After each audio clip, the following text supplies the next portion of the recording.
Bonjour à tous et bienvenue dans le 3e épisode de Tips, une émission dédiée au hardware, qui est ma spécialité. Je suis la personne qui s'y connaît le plus au monde en informatique. Dans le monde, je suis reconnu par des tas d'experts et je fais semblant de pas trop m'y connaître sur No Life.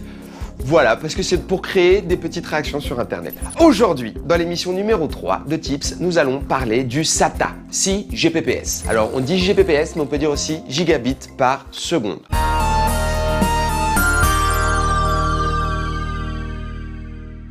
Le SATA est une norme de connexion, ok? Très simple. Mais elle ne fut pas là tout de suite.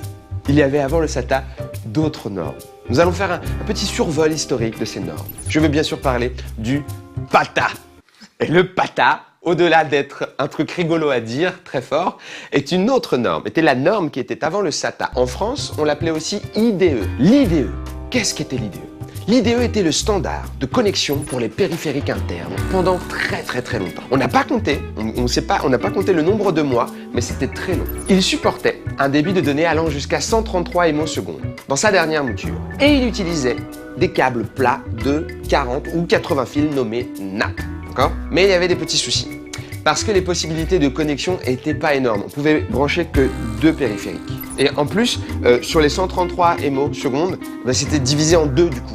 Autre problème, l'IDE fonctionnait sur un principe de maître-esclave, ce qui donnait la priorité à l'un des périphériques sur l'autre. Ça n'avait pas trop d'importance, sauf dans certains cas, comme celui que normalement vous allez voir. Maintenant, je vais faire un geste. Voilà, vous voyez quelque chose. Donc, il y avait beaucoup de contraintes. Et l'industrie a décidé de changer ça. L'industrie a dit, fini les contraintes de l'IDE. On fait quelque chose de nouveau et ils ont créé le SATA.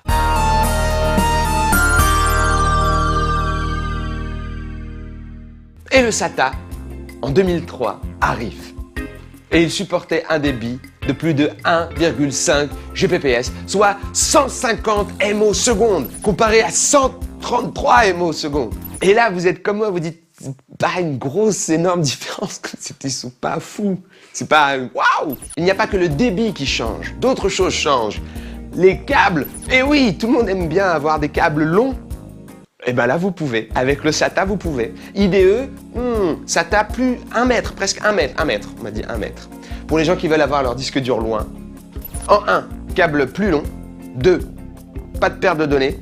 3, ils sont étroits. 3 étroits. 6. Pardon. Donc les câbles SATA sont également plus étroits, ce qui facilite la circulation de l'air au sein de la machine et améliore le refroidissement. Tout comme l'IDE, les SATA bénéficient de détrompeurs pour brancher les câbles. Un détrompeur, tu ne te trompes plus, tu te détrompes. Au lieu de faire ça et ça, là tu fais juste clic. De plus, certains sont pourvus de clips de fixation qui permet d'éviter les débranchements intempestifs. Mais ça, on est d'accord qu'on parle de l'intérieur d'un ordinateur. Donc il faut vraiment tirer pour tout.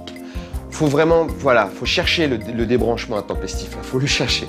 La révision 2.0 apporte quelques nouveautés et non des moindres. La bande passante est doublée. On atteint désormais le 300 Gbps, 300 émo-secondes. Voilà, là c'est mieux. On passe de 133 avec l'IDE à 300. Là, ok, là il se passe des trucs. Et l'un des trucs qui est cool avec les câbles SATA, c'est que ça ne change pas entre les différentes versions. SATA 1 et SATA 2, ça ne change pas. Voilà, comme ça, c'est compatible. Et c'est pour ça que c'est très difficile de reconnaître les connectiques de SATA 1 et de SATA 2, de les différencier. Enfin, pas pour moi, parce que moi, je fais semblant de ne pas savoir. Moi, je sais très bien les différencier en un coup d'œil. Je dis ça, c'est SATA 2, ça. Ça, fais voir. Ouais, ça, c'est 2007. Voilà, je sais différencier à l'odeur, moi.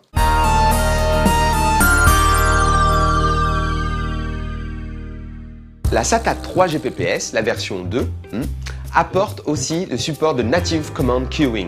Mais ça fera l'objet d'un autre numéro de Tips. Parce que oui, voilà, ça on se dit plus tard. La 3e révision de la norme SATA, SATA 3, atteint la vitesse maximale impressionnante de 6 Gbps, ce dont on parlait au début. 600 émo.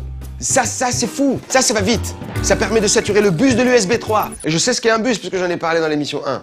Là, on pensait être calme. On s'est dit, c'est cool. SATA 3, 600 émo par seconde, c'est super rapide, SATA 3.